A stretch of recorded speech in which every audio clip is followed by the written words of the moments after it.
Hello, everyone, and welcome to our first online race briefing for the Run for the Young Marathon. My name is Beck Mitchell, and I am your race director. And I am very, very excited about you joining us for our 10th annual Run for the Young this weekend on Sunday, the 26th of November. It is shaping up to be a wonderful event, and I'm hoping the weather holds out for a bit of sunshine for us, but it is still going to be an absolutely fabulous event with the biggest participation we've ever had in our event. So thank you for joining us. Thank you for supporting the cause. And I'm going to take you through the pre-race briefing.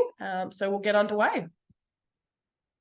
So the things that we will cover in this briefing today is the runner's guide, the event location, the race start times, drink stations and road crossings out on course, marathon newbies, the legend and champions clubs, what happens post-event, and of course, the volunteers and the charity that you're all supporting. Our runner's guide is the great place to find all of the latest updates, information, and answers to your questions. We always try and collate all of the questions that we get and put that information straight into our runner's guide, which can be found on our website, runfortheyoung.com.au/runner's guide. So if you've got any questions, jump on there because they'll more than likely be questions we've answered. If not, you can always get in contact with our friendly team if you have another question. The venue for this year's event is the same as last year, which was a fabulous new venue called Mount Lilydale Mercy College. It is a school, it has lots of car parking, and it is located very closely to the Warburton Trail, which is where, of course, our event takes place.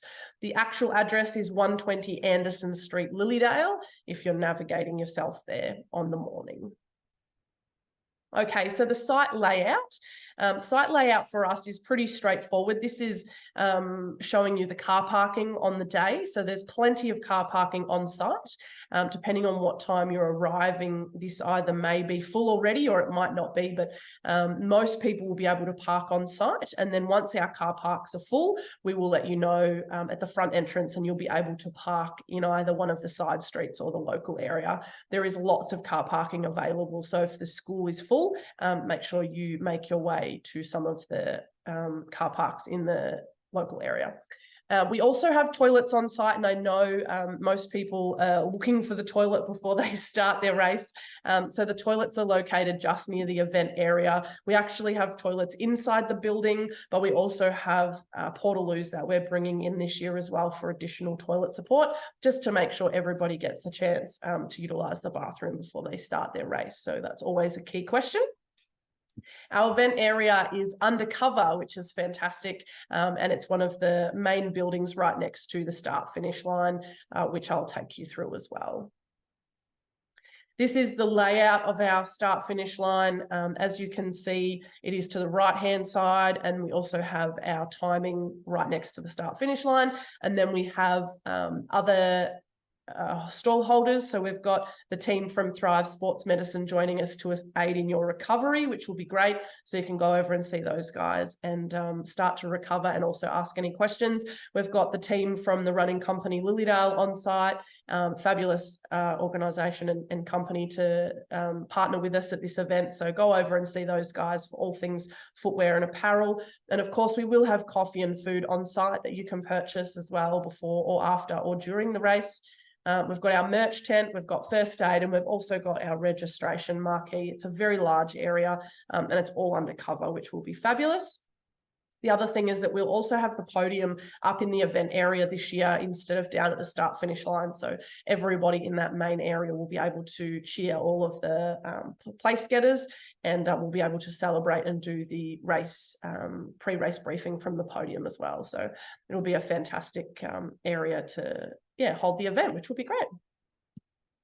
These are the start times. This is different to previous years. So we have introduced staggered or staged start times this year. The marathon and all the marathon newbies start at 7 a.m. Our half marathon is at 7:30, and then our 10K is at 8 a.m. We have a bit of time in between that, and then when our 5K event starts at 10 a.m, and then the kiddies 2.5K kids run is at 11. So hopefully this will take the pressure off registration lines being very long, and it will also mean car parking is a little bit easier for everyone as well. And of course, if you've got multiple family members or friends that you're participating in different events, hopefully you'll get the chance to really cheer them on and support them as well. We have multiple drink stations out on course to support you in your run on the weekend. They are around 3 to 5 kilometres apart, depending on whereabouts on the course you are. There is 8 in total. So if you're doing the full marathon, that's about 16 different stations that you'll be stopping at.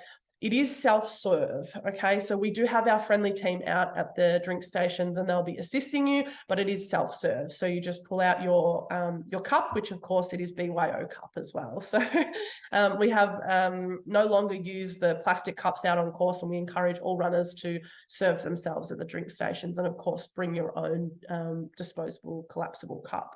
Reusable cup, I should say.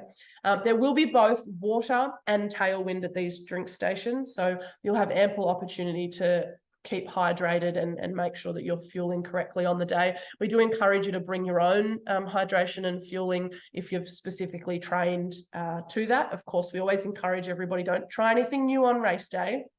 So to give yourself the best opportunity, you can fuel and hydrate yourself. But of course, we will have those supplies of water and tailwind, which will, I think, be tangerine flavor, be out on course that will be able to help you throughout the day. Our road crossings are obviously an important part of our event because we want to ensure everybody has a safe run out there on the day. We do operate on what's called a traffic light system. So all of our volunteers are manning the crossings that we do have in place. We have the team at ATC Traffic Control, and they are 2 sections of the road that are more major roads, and they're actually closing those for us so you can run through those major intersections with no hassle whatsoever. And then our BB team, or our bridge builders crew, are on the smaller intersections, and again they operate on the coloured flag system. So if they're waving a green flag, that means that they're looking for cars and everything's all good to go and you can cross the road safely.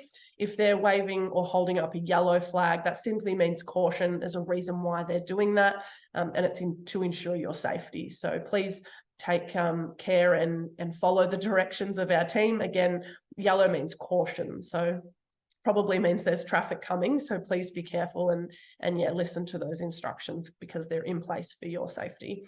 And of course, we do have a red flag out on course, but we've never had to use it and we never want to. It's race closed.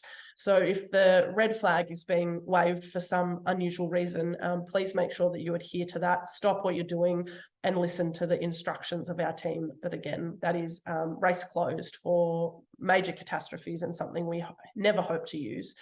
We also have blue flags that are more just for directional support. There's only 2 turns to make on and off the trail, and we have our team in place to help guide you in that direction. So if you happen to see a blue one, that's just pointing you in the right direction. This one I'm very excited about. I just wanted to remind everybody that we do have a marathon newbie category. Now, this category is specifically designed for the people that are running their first ever marathon. They've never done one anywhere else or at Run for the Young. This is a brand new marathon runner. And every year we see such an increase in this category. We've nearly got 100 people out on course this year running their first ever marathon, which is just extraordinary. So if you see someone out there with a red bib, and chances are you will, please get behind them and really encourage them, because a lot of you know what it's like to run your first ever marathon and it can be very nerve-wracking. So let's support these guys and girls out on course today, on Sunday. Just a reminder, we do have a champion and a legends club. So champion singlets are given out to those that have run and participated in more than 5 of our Run for the Young events. So we have many, many of those people out on course, and they'll be wearing the turquoise singlets. So just a bit of congratulations to anyone who's made it into our Champions Club. And of course, this being our 10th year, we can finally award legendary status to some of our runners. I think there's about 6 or 7 people that will be joining our Legends Club. So if you see a blue shirt out on course, these are some very dedicated runners that have supported the Run for the Young family and what we're doing here for so long. And we just really appreciate them. So a massive shout out to all of our champions and our legends.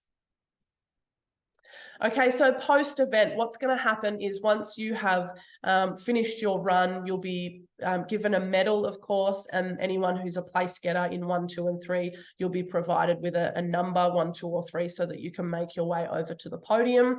Everyone will get a medal, and then place getters will be on the podium. We have a recovery area so you can get some more tailwind, get some more water, and start to get some of that nutrition and hydration back into the system after your big run. And of course, you all will receive your timing results. They'll be on the social media and our website live, so you can obviously check out your timing after you've finished your race. And of course, post-race photos will be available on our website as well. So we've got the team from Field of View Photography out on course at multiple locations, taking those wonderful snapshots of you doing your run, and they will be available post-race. They're just $5 for a digital copy, and 100% of those proceeds goes to the charity. So please ensure that you get your photos so that you can have that little keepsake of all the effort that you put in, and of course support the cause as well. And finally, I just wanted to give a massive shout out to all of the people that are helping. This event would not go forward without the incredible volunteers and Bridge Builders Youth Organisation crew that we have out on course. So I counted them today, and we have more than 70 people throughout the site, and then of course throughout the course as well, supporting you in your efforts on Sunday. So I just wanted to say a massive thank you to all of the team that are supporting us and getting behind the event. And of course, this is a fundraiser for Bridge Builders Youth Organisation, and the preliminary figures show that we will have raised already over $20,000 for the cause, and entries are still coming in. So that's a preliminary figure, and we're very excited about the fundraising that we're able to do to support local young people. So on behalf of our team, our board, our organisation, and myself as the race director, I just wanted to say thank you, and let's all have a fun and a safe day out on the course on Sunday and enjoy what will be the 10th annual Run for the Young Marathon. Thank you.